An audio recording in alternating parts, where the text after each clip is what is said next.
اور ہم نے داؤد اور سلیمان کو علم بخشا اور انہوں نے کہا کہ اللہ کا شکر ہے جس نے ہمیں اپنے بہت سے مومن بندوں پر فضیلت دی۔ اور سلیمان داؤد کے قائم مقام ہوئے اور کہنے لگے کہ لوگوں، ہمیں اللہ کی طرف سے جانوروں کی بولی سکھائی گئی ہے اور ہر چیز عنایت فرمائی گئی ہے، بے شک یہ اس کا صریح فضل ہے۔ اور سلیمان کے لیے جنوں اور انسانوں اور پرندوں کے لشکر جمع کیے گئے اور وہ قسم وار کیے گئے تھے، یہاں تک کہ جب چونٹیوں کے میدان میں پہنچے تو ایک چونٹی نے کہا کہ چونٹیوں اپنے اپنے بلوں میں داخل ہو جاؤ، ایسا نہ ہو کہ سلیمان اور اس کے لشکر تم کو کچل ڈالیں اور ان کو خبر بھی نہ ہو۔ تو وہ اس کی بات سے ہنس پڑے اور کہنے لگے کہ اے پروردگار، مجھے توفیق عنایت کر کہ جو احسان تو نے مجھ پر اور میرے ماں باپ پر کیے ہیں ان کا شکر کروں اور ایسے نیک کام کروں کہ تو ان سے خوش ہو جائے اور مجھے اپنی رحمت سے اپنے نیک بندوں میں داخل فرما۔ اور جب انہوں نے جانوروں کا جائزہ لیا تو کہنے لگے، کیا سبب ہے کہ ہدہد نظر نہیں آتا؟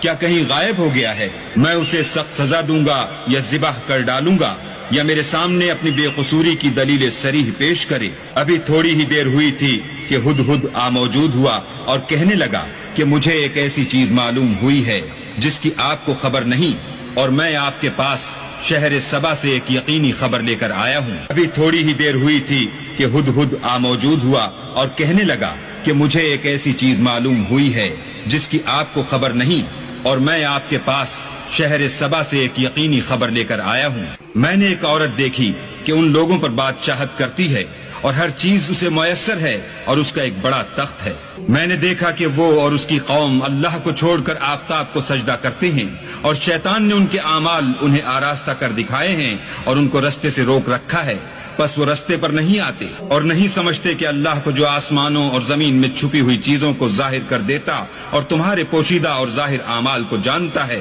کیوں سجدہ نہ کریں؟ اللہ کے سوا کوئی عبادت کے لائق نہیں، وہی عرش عظیم کا مالک ہے۔ سلیمان نے کہا، اچھا ہم دیکھیں گے تو نے سچ کہا ہے یا تو جھوٹا ہے۔ یہ میرا خط لے جا اور اسے ان کی طرف ڈال دے، پھر ان کے پاس سے پھر آ اور دیکھ کہ وہ کیا جواب دیتے ہیں۔ ملکہ نے کہا کہ دربار والو، میری طرف ایک نامہ گرامی ڈالا گیا ہے، وہ سلیمان کی طرف سے ہے اور مضمون یہ ہے کہ شروع اللہ کا نام لے کر جو بڑا مہربان نہایت رحم والا ہے، بعد اس کے یہ کہ مجھ سے سرکشی نہ کرو اور مطیع و منقاد ہو کر میرے پاس چلے آؤ۔ خط سنا کر کہنے لگی کہ اے اہل دربار،